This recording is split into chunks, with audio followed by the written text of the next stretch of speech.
If, just like me, the PUMA Deviate Nitro 2 was one of your all-time favorite shoes, you need to watch this review. This is the PUMA Deviate Nitro 3, and I have some news for you. Hey everyone, and welcome back on the channel. My name is Alex. In today's video, we have the review of the PUMA Deviate Nitro 3. This is the non-elite version. We did review the elite version on the channel if you want to watch that video. Looking at the specs of this shoe, we have 39mm of stag height in the heel, 29 in the forefoot for that 10mm drop. Remember, if you're new to running, if you're new to this channel in general, the drop is the offset, so the difference between the heel and the forefoot of a shoe. The heel is almost always higher than the forefoot. 39mm means that here at 12% of the length of the shoe, you have 39mm of stag height under your foot, and here in the forefoot 29, so 10mm drop. That's a difference compared to the previous version that was 8mm drop, so we have 2 extra millimeters of drop. That can have an incidence on your running, and we'll discuss that. But in general, it's fairly consistent in terms of stag height, going a bit higher in the heel, a bit lower in the forefoot. This shoe comes at 297 grams in my size, US 11, EU 44.5. PUMA is not aligned like other brands in terms of size charts, so make sure you pick your US size. This is what will give you a similar fit compared to other brands. I'm usually a EU 45, but this is a 44.5, so make sure you keep this in mind when buying your PUMA shoe. It's 7 grams heavier than the previous version, the PUMA Deviate Nitro 2. Not a big deal, 7 grams, but you know, not going in the, let's say, right direction if weight is really a concern for you. For me, to be honest, it feels the same in terms of weight on foot, and I do not see a big difference. Let's go into the upper, and that's a first area of change for this shoe compared to the previous version.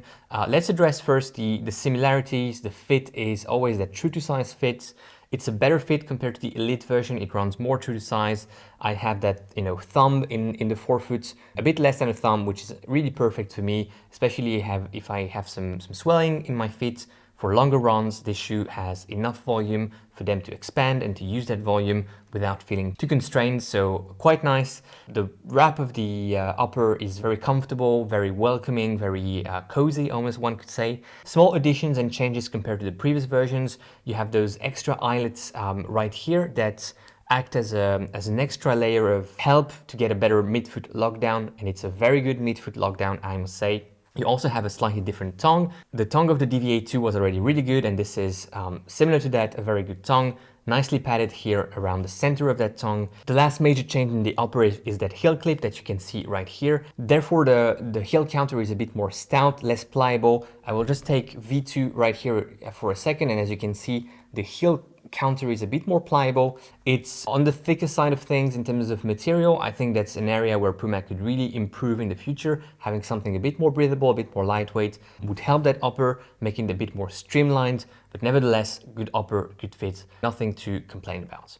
Looking at the midsole, we have a bit more of that nitro foam. It's a foam that is cooked with an injection of nitrogen gas in it. At the later stage of cooking that foam, it makes it supercritical, meaning less dense, a bit more lightweight, and also more responsive when running in that foam.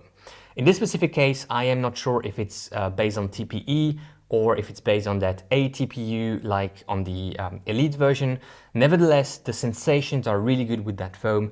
It's still very, dampening, very explosive without being too aggressive in that responsiveness. And it can handle slower paces, which some of the super foams cannot do. So, in terms of ride, and we can directly discuss the ride of this shoe, it is still very, very similar compared to the Deviate 2.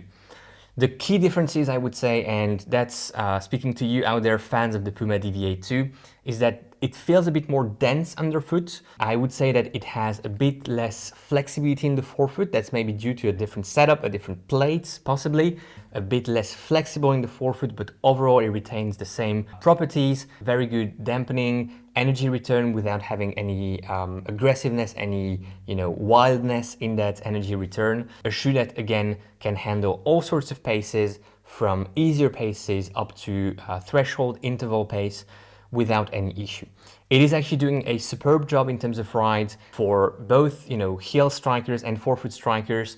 I think heel strikers will be better off with this shoe. but forefoot strikers have a lot of foam to play with, a lot of foam to push on. I'm myself somewhere here towards the end of my midfoot, that's where I'm landing naturally.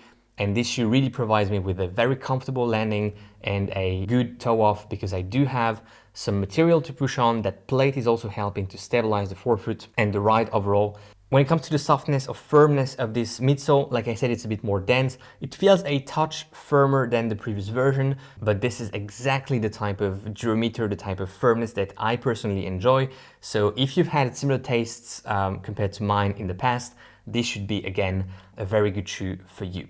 Outsole PUMA grip, nothing to write home about. One of the grippiest rubber compound in the industry, still very grippy. I think the pattern, however, was better on the previous version. It was a pattern that allowed to get a bit more traction, but the grip is very similar, and that's really trying to be very, very picky because in general, this is a very good outsole and one that will handle probably most weather conditions out there. The void that you see right here, you can see the plate through that void. The void is a bit bigger as well, and that allows to have a bit more decoupling from the forefoot to the midfoot. I would say that this is a good thing, but to be honest, that's more theoretical. In running, I did not really feel it. So theoretically, good thing to have a bit more decoupling, especially for a do-it-all shoe like this. I must be honest, I didn't really feel it, notice it compared to other shoes in this one.